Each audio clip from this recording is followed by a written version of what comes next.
আজ আপনাদের তৈরি করে দেখাবো খুবই মজার একটি সহজ রেসিপি বন রুটি, তাও আবার ভাপা দিয়ে।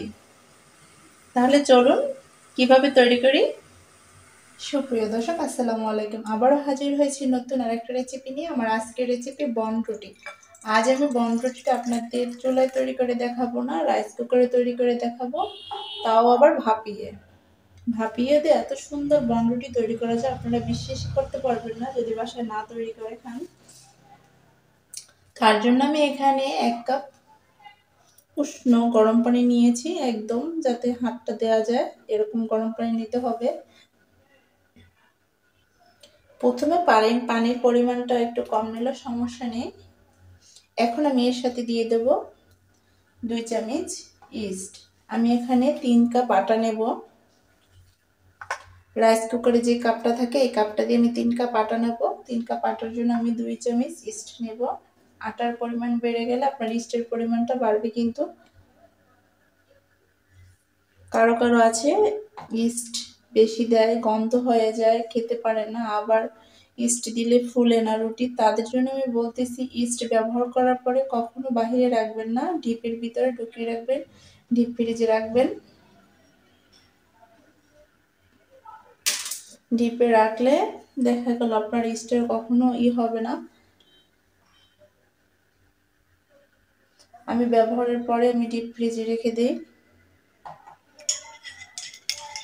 আমি আজ দুধও দেব না, চিনিও দেব না, একদম দুধ চিনি ছাড়া এই রুটিটা আপনারা খালিও খেতে পারবেন, দুধ চা দিয়ে খেতে পারবেন, আবার মাংসের সাথে খেতে পারবেন।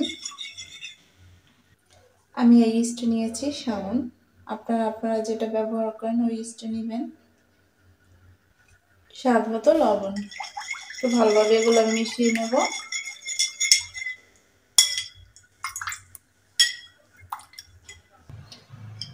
এটা আমার মেশানো হয়ে গেছে। আপনারা চাইলে এখানে কিন্তু দুধও দিতে পারেন, চিনিও দিতে পারেন। আমি বললাম তো আজকে আমি খালি করবো। এখন আমি দিয়ে দেবো আটা। আমি আটা দিয়ে তৈরি করব, আপনারা চাইলে ময়দা দিয়ে তৈরি করতে পারেন। আমি পানিটা প্রথমে কিন্তু কম দিচ্ছি, অল্প অল্প পানি দেবো আর মাখাবো। আমি 3 কাপ নিয়ে নিয়েছি আটা।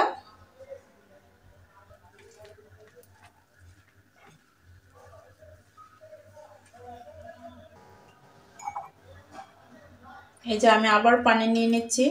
ডোটা কিন্তু একদম নরম হবে। একটু তেল দিয়ে দিলাম।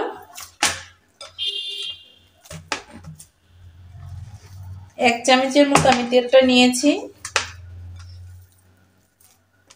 ডোটা আমার মাখানো হয়ে গেছে। এখন আমি এটাকে রেস্টে রেখে দেব 1 ঘন্টার মতন। আপনাদের হাতে যদি কম সময় থাকে তাহলে আধা ঘন্টা দিতে পারেন। আর একটু তেল নিয়ে নিলাম আমি। এই যে দেখেন, আমি এই পাত্রটার ভিতরে রেস্টে রাখবো, রাইস কুকারের হাঁড়ির ভিতরেই রাখবো। আপনারা এমন একটা কিছু দিয়ে ঢাকবেন যাতে বাতাস না বের হয়। এই যে এটা দিয়ে আমি ঢাকনা দিয়ে ফুদ্দিটা মেরে দেব, ফুদ্দিটা বন্ধ করে দেব।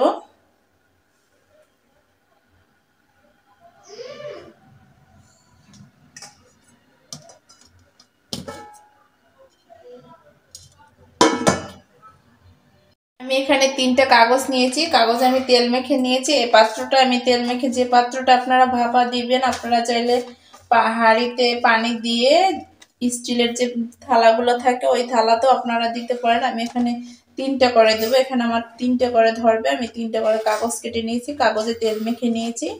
এটাতে আমি একটু তেল মেখে নিয়েছি। ডোটা কিন্তু ফুলে আমার, দেখছেন অনেক ফুলে গেছে ডোটা। এখন ভিতরে হাওয়াটা আমি বের করে নেব। হাতে একটু তেল আছে আমার।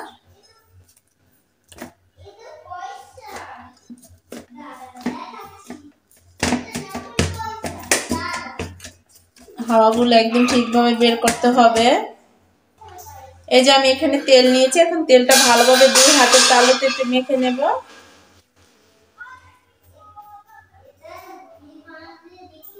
এখন এখান থেকে লেচি কেটে নেব।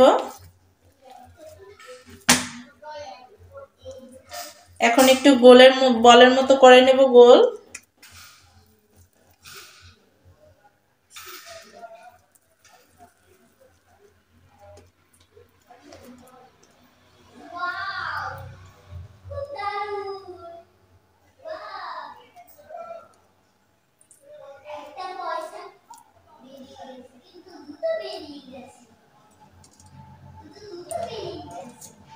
এই যে দেখেন এরকম করে আমি বসিয়ে দেব সবগুলো। এই যে আমার সবগুলো তৈরি করা হয়ে গেছে, আমি তিনটে তিনটে করে দিচ্ছি। আমার 4টা হয়েছে 3 কাপ আটাতে। আপনারা চাইলে একটু এটা বানানোর পর একটু রেস্টে রাখতে পারেন। আমি 10 মিনিটের মতো একটু রেস্টে রাখলাম। আমি আগে থেকে কুকারে পানি বসিয়ে রাখছিলাম, পানিটা ভাপ চলে আসছে, এখন আমি দিয়ে দেব। আপনারা চাইলে এরকমের কুকারের উপরে বা চুলায় তৈরি করলে একটা হাঁড়িতে স্টিলের থালা দিয়ে এভাবে তৈরি করতে পারেন, তাও কিন্তু খুব সুন্দর হবে। আর আপনারা চাইলে একটু ডিমের কুসুম ফেটে তারপরে একটু ব্রাশ করে দিতে পারেন, সুন্দর একটা কালার চলে আসবে। আমি 20 মিনিট পরে ফিরে আসব। 20 মিনিটই ভাপা দিলে হয়ে যাবে আমার রুটিটা। 20 মিনিট পরে ফিরে আসলাম। প্রিয় দর্শক, দেখতেই পাচ্ছেন কত সুন্দরভাবে আমার রুটিগুলো ফুলে উঠছে। আমি একটা কাঠি দিয়ে দেখাচ্ছি আপনাদের।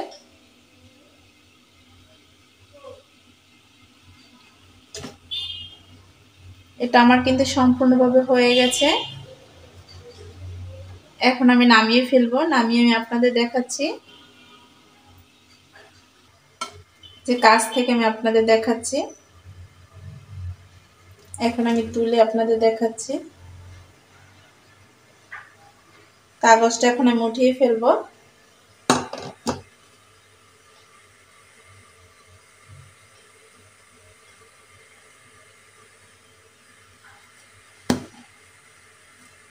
দেখতে পাচ্ছেন একদম কিন্তু দোকানের মতো হয়েছে।